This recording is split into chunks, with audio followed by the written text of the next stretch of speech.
Good evening to all of you. First of all, thanks a lot for the opportunity, Group Captain Vijay Kumar and Satyamurthy sir. It's definitely something that I'll relish for a long time. And thanks to all of you who have gathered here to listen to us. Group Captain talked about food, diet. Satyamurthy sir talked about depression and all those. In a way, talking about nourishing body, mind, and of course, the next best thing to do is spirit. It's about 4 years ago that I decided to test out intermittent fasting. So what you see right now as Shivakumar, it was not the same Shivakumar. If you go to my LinkedIn page, you will see two different pictures of me. The transformed me is what you are seeing right now. A lot of benefits as far as intermittent fasting is concerned. I just wanted to let you know.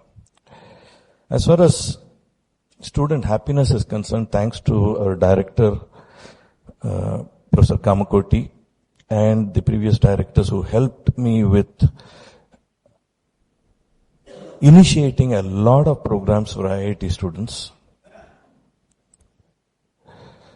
including, you won't believe it, we have about 15 curricular courses on happiness and living.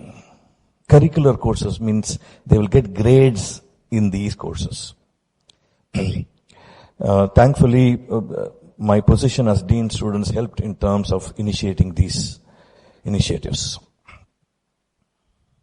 Rather than sharing all those and parroting those that are there in literature, I thought I would share some of those anecdotes with you, which paved ways for my lessons in life. And these are all personal experience. In fact, I have written a couple of books on specifically my personal experience, so I've just culled out a couple of them to share it with you. Just bear with me in case I'm not clear about certain things. During question and answer, you can always ask me all those that pertain to things that we will be discussing. First, to the first anecdote. We at IIT have a staff tennis club. I play tennis every day, without fail. Rains are the only ones which are deterrent to that. And this has happened for the past 25 years also. So, one day I'm talking about long back, about 20 plus years back. I had come to the tennis club a little early. To play tennis, of course. And following me, Professor Philip, who was a senior faculty member at that time, almost 20 plus years senior to me, also had come and landed up early. Very nice, lovable character. And we both were waiting for others to join. We usually play a foursome. Unusually, the jovial Professor Philip looked very pensive on that particular day. Am I audible? Okay. So looking at him in this mood, I just wanted to start the topic of discussion or chatting with him. So I asked him, how is it going? The moment I asked him, he had a very deep look at me and asked, Shiva, how old are you? So I told him my age. And he said, with a very deepened look in his face, which I have not seen earlier. Something that I have never forgotten in my life the past 20 plus years. Shiva, I have worked hard and accumulated wealth so that one day my family and I could enjoy the earnings. I had dreams of traveling different places and enjoying myself.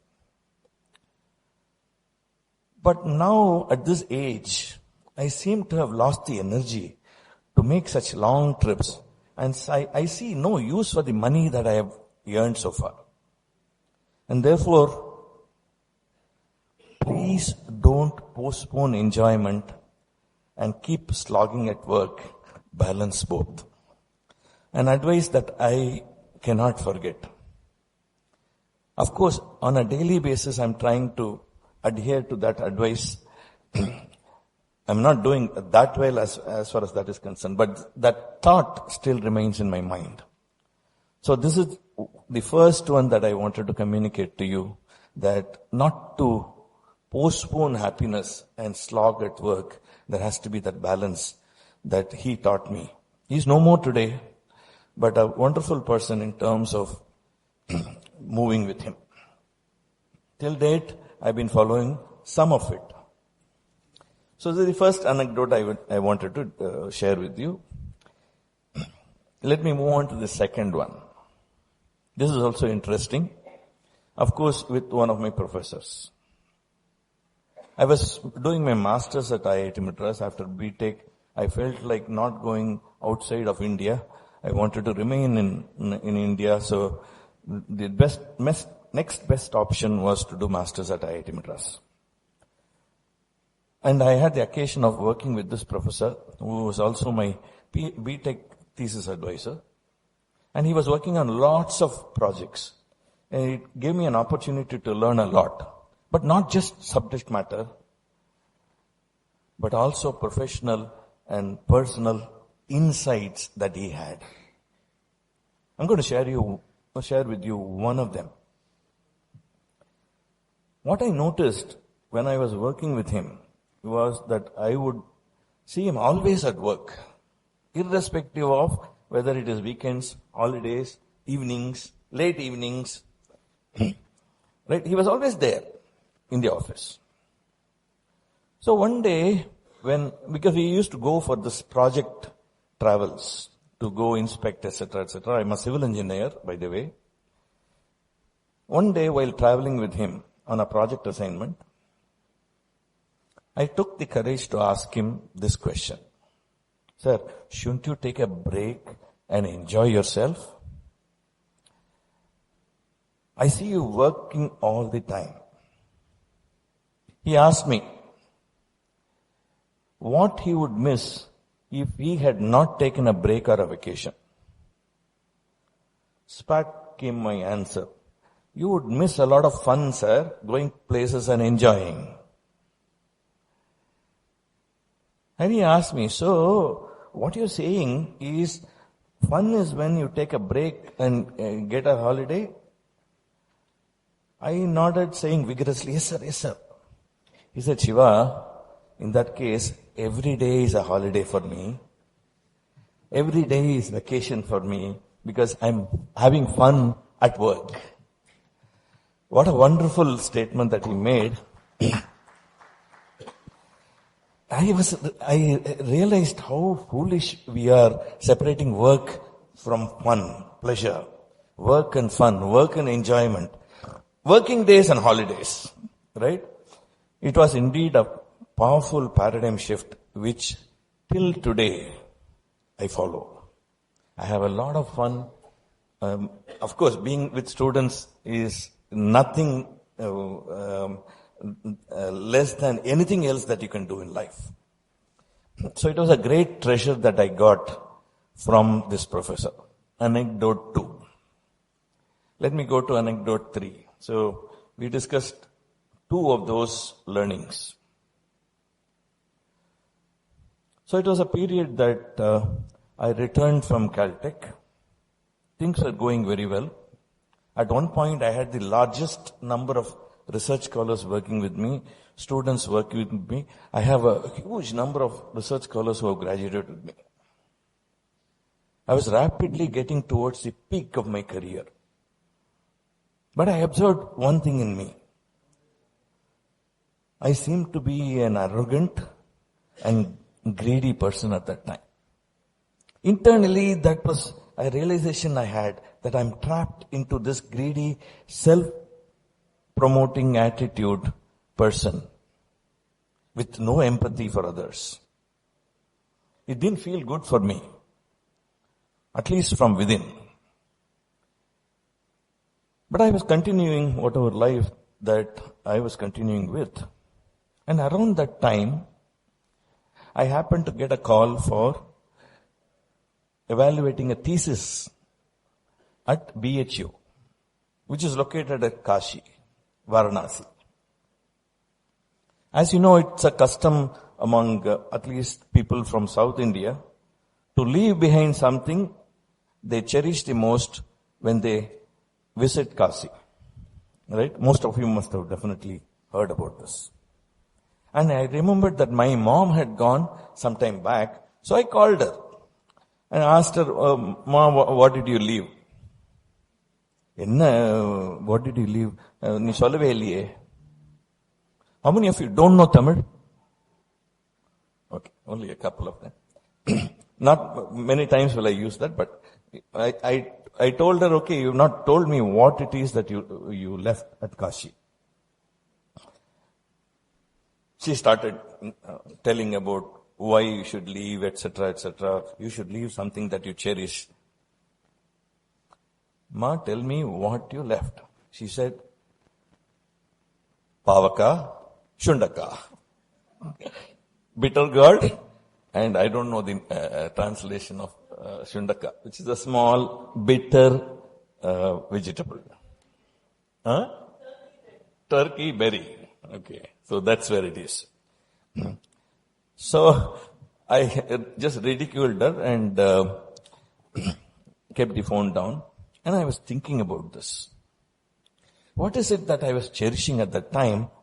And it was very clear, glaringly looking at me, that I was after fame, after prizes, recognition, awards.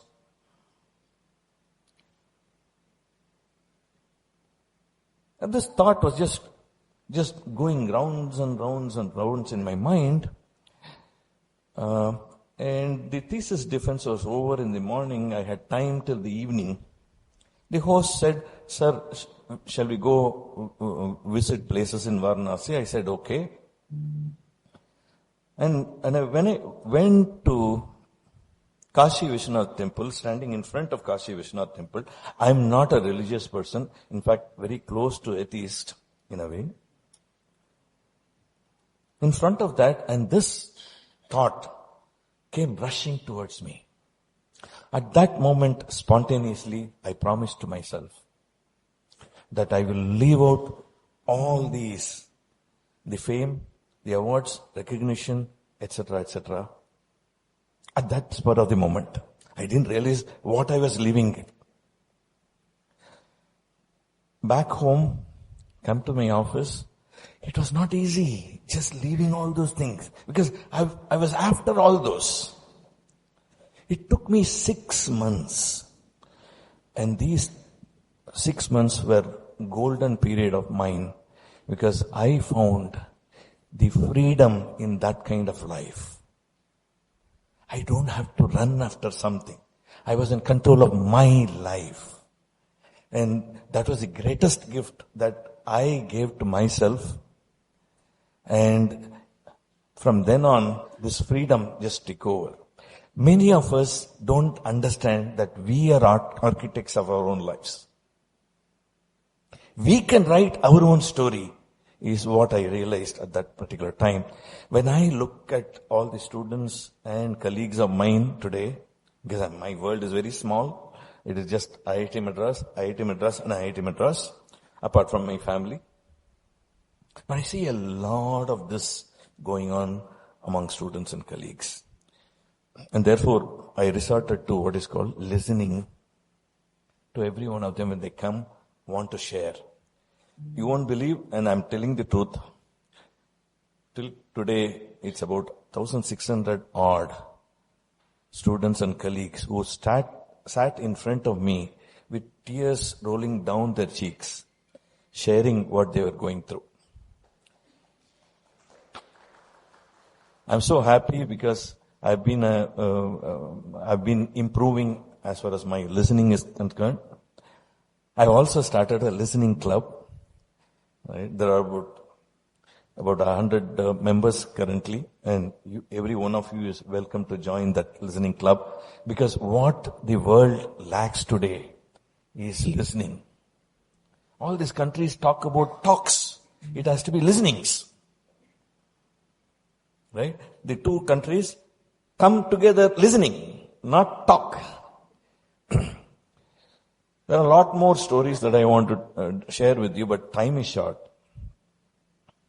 I just want to leave with you that there's a lot that we can learn from our own personal experience, if at all we are able to observe. I don't believe in the balance, etc., etc. Our life is holistic. My mission, life's mission, are twofold.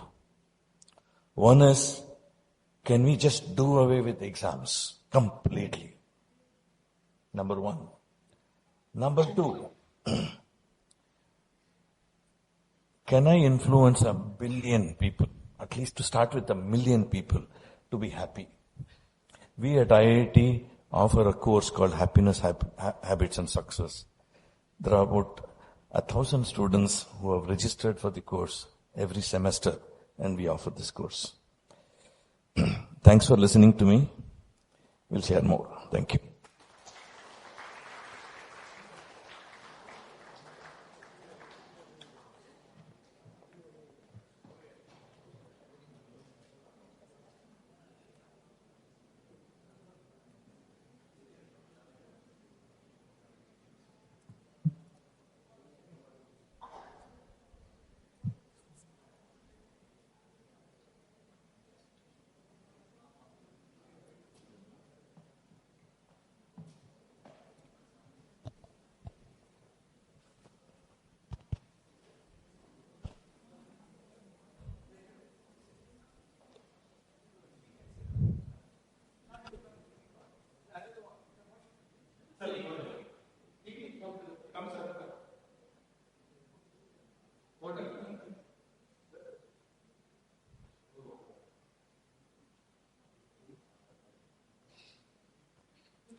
Good evening, one and all. First things first, due thanks to Captain Vijay Kumar and MMA for this wonderful opportunity. And sharing the dais amidst distinguished speakers. Some of the stories which Mr. Shivakumar mentioned deeply resonate with me in terms of, what I have scripted as well. And I think he summed it up very beautifully. We are the architect of our stories. And here I present my Kuti story, right? So few of the aspects, the views are completely personal. These are learnings from my experiences, my interactions with people, and the journey I have humbly traveled for the last 22 years as well.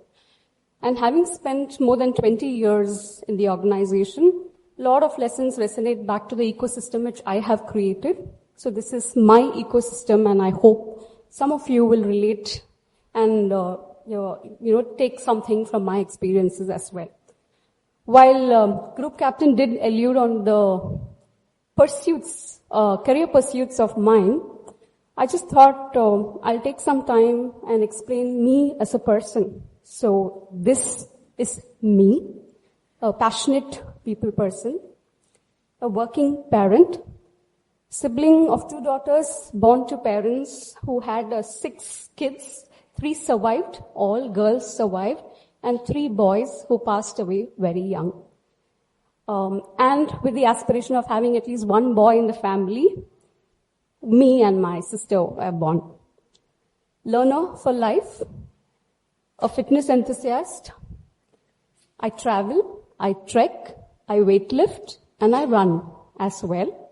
I deeply believe in spirituality and science, especially the Hindu mythology. I think there's a lot of science in our religion. There's a lot of science in the spirituality as well. Someone who cannot compromise on food, filter coffee, and sleep as well. In fact, I have a ritual of having morning coffee at Sangeeta Adiyar every day with my husband, which is like a ritual we follow for the last few years as well. Sleep for 6 to 7 hours minimum. In fact, all my roles, I negotiate with the person who's inducting me that I'm not available from 10:30 to 4 o'clock.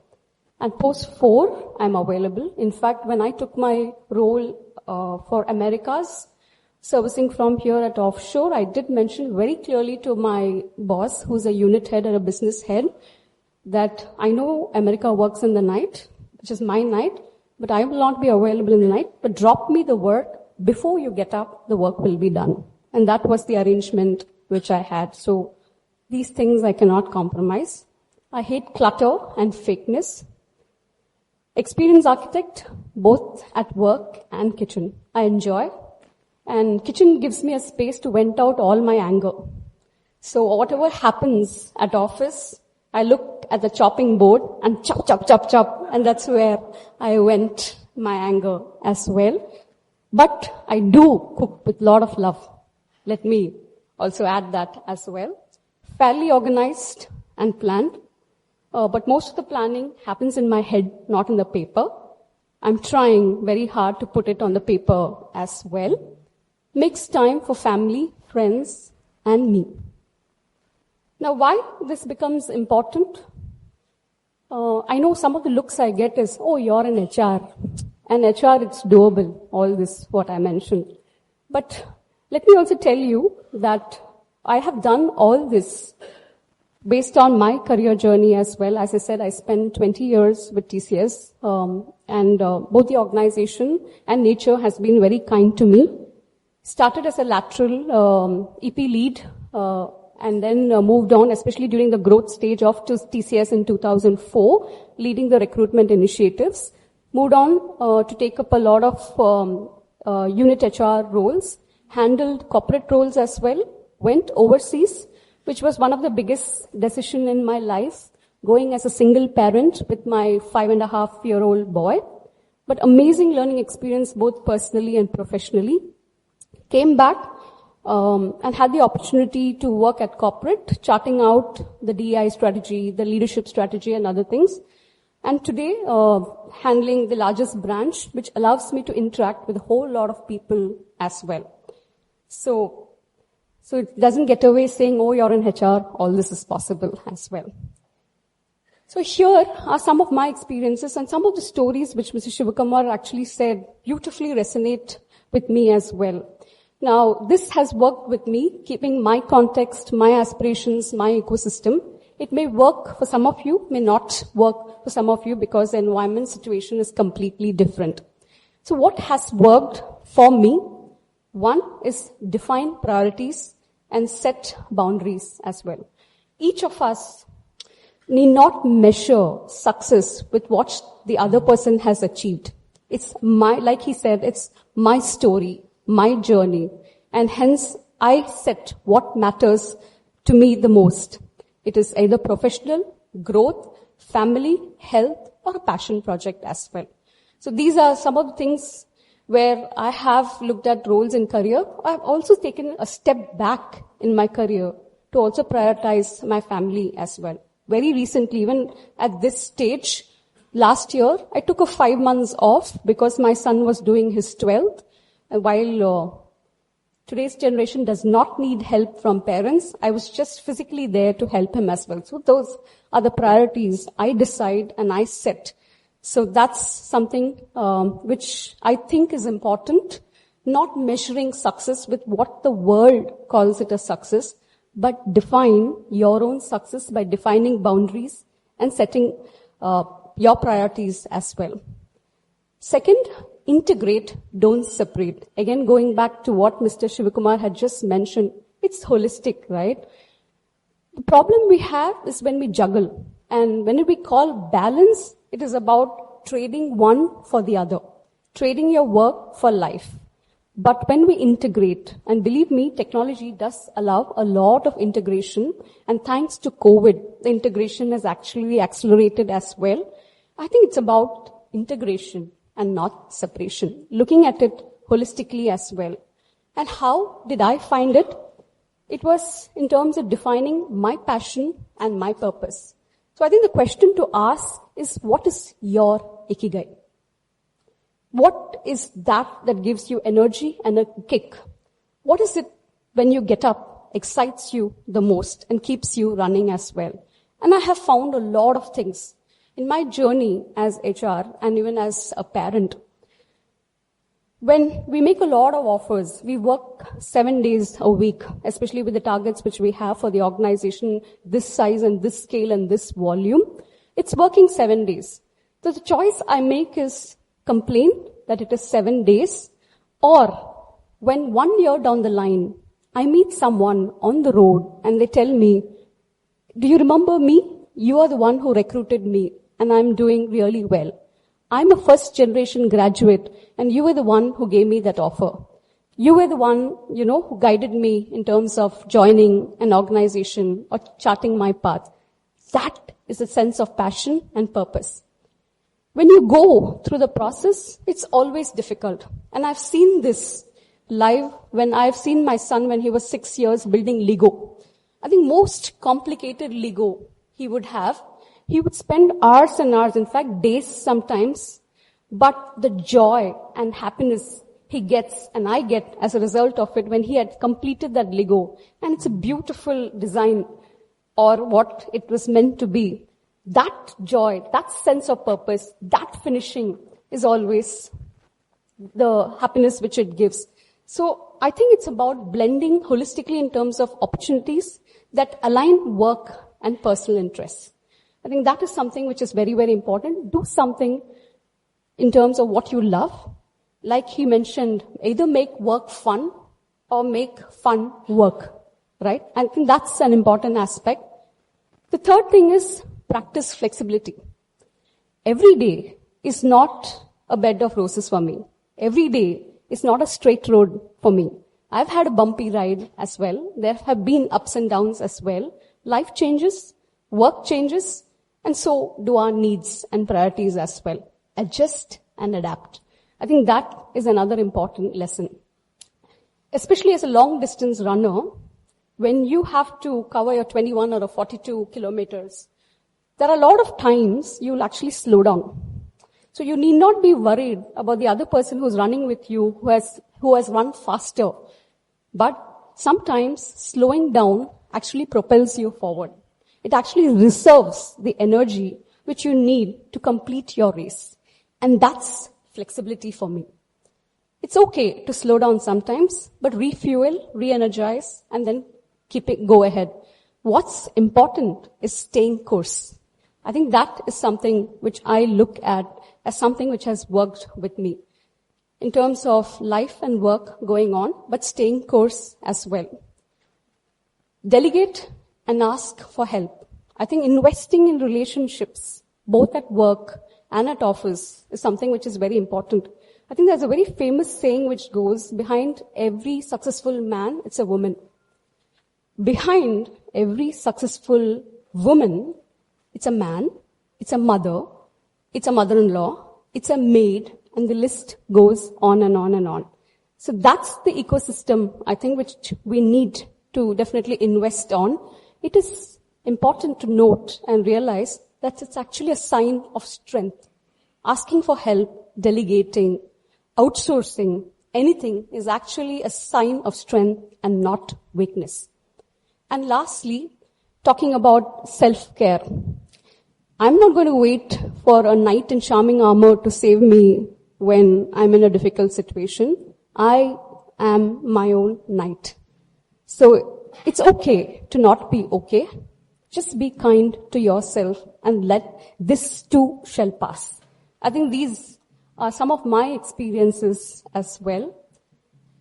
So priorities and boundaries, as I mentioned, everything is a choice. Your goal, your priority, your attitude, your opportunities, your style. But one thing we need to understand, is you're free to choose and make a choice, but you're not free from the consequences of your choices. When I speak to a lot of people, especially, is when they are troubled by the success, by the pace of another person, and when they compare themselves with what the other person is doing or what the other person has achieved. But when you have made a decision, own the consequences of that decision as well. You cannot have the cake and eat it too. In terms of what is your ikigai, it is something which gives you energy. It's the power that comes from doing what excites you. And how do you find that passion? How do you find that power? Accept opportunities.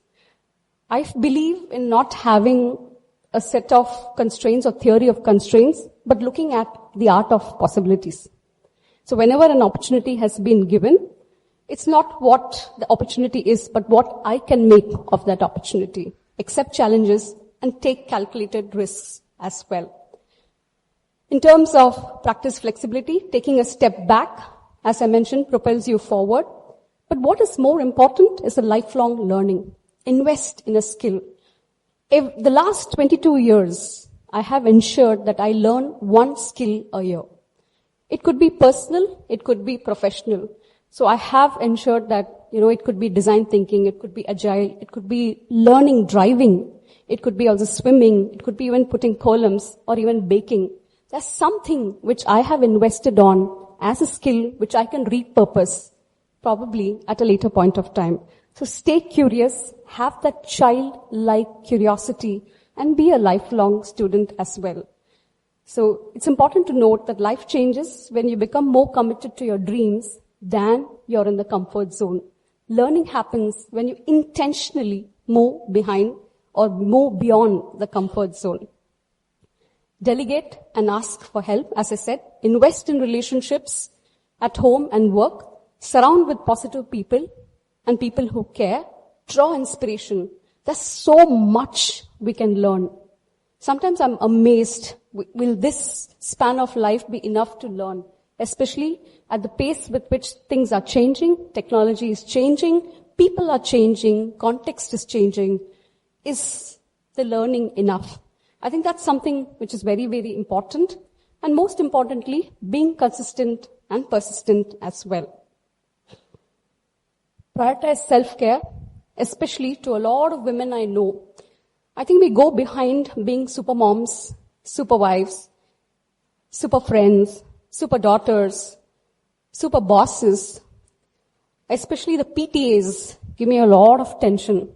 Or a fancy dress gives me a lot of tension when I see a whole lot of other parents taking that effort and pain. And when I see a very simple assignment which I have done, for the time which I could spend, it used to give me a lot of tension. But I have realized that I cannot be perfect at every situation. Perfectionism is actually a myth. Sometimes you just need to let go. But when you have a place in the table, sit at the table, not at the side of the room.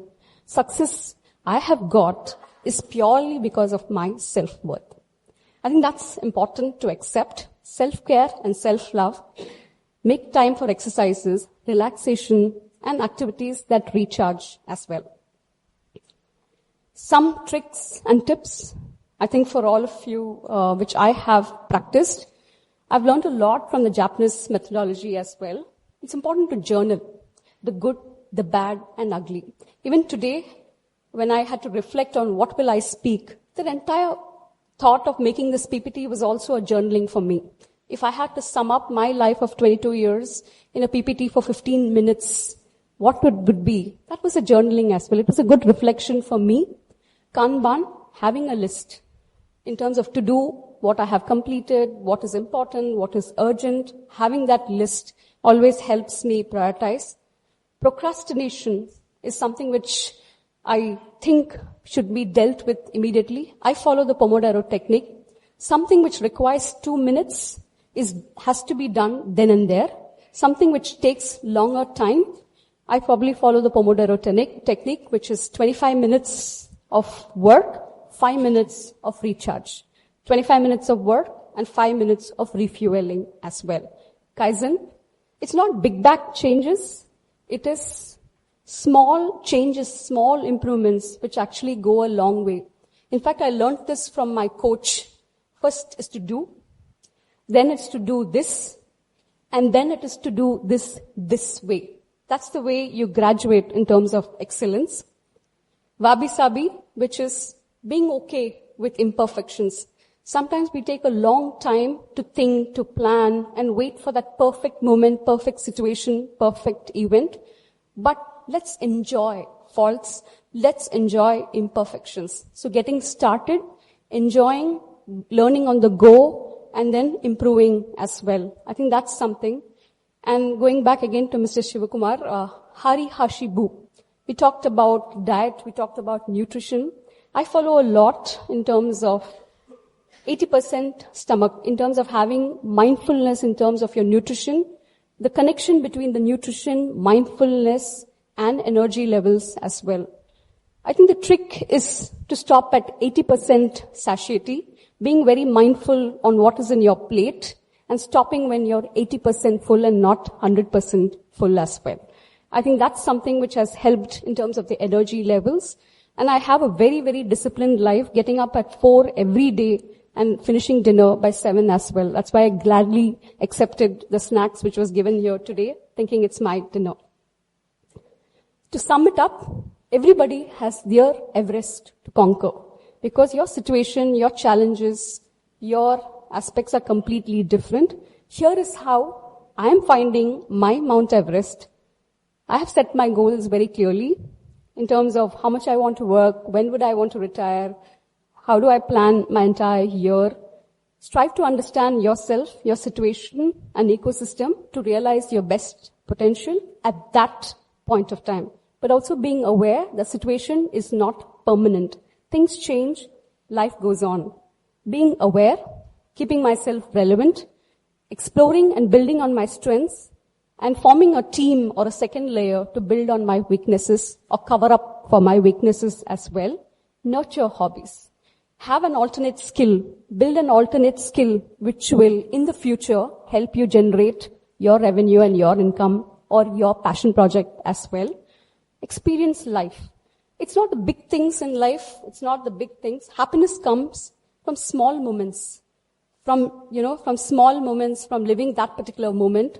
Journal your good days, because we forget the good days the fastest, and we remember the bad and difficult days. Play to win life, not fights and battles. And remember to keep smiling, and I'm going to add keep listening as well. Thank you. Thank you for your patient listening.